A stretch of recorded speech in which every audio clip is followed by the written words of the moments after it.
Today, I would like to introduce all of you to our hair transplant patient, Mr. Kelvin. Nice to meet you, Mr. Kelvin. Nice to meet you too. Hello, everyone.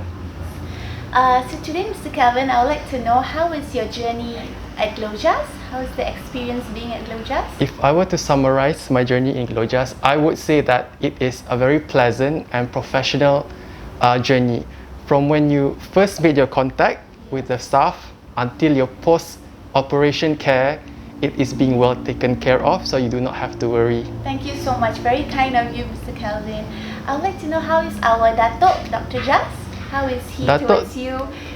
Datuk Dr. Jas, I would say he is a very passionate man when he comes to his work, and when you read about his reputation online, and it really shows within his work because he's very thoughtful in his work, and he will guide you step by step throughout your process, so you do not have to be worried.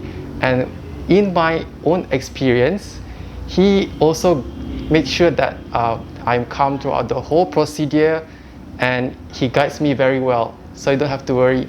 The thing is that when you do this kind of treatment, you have to find the right person to do it. Yes, you have and to he's find the the one. comfort zone with the doctor. You Yes. have to just feel comfortable. Correct. Yeah, and confident doing the whole treatment, yeah? Yes, Yeah. correct. So are you fully satisfied with the whole treatment and the I process? am very and the follow-up? satisfied. I am very satisfied, and I'm currently in my 4th month, and I'm very satisfied with the results so far. Thank you so much, Mr. Kelvin. Very nice talking to you. Thank you, you too. So this is me 4 months ago, and this is my current result right now.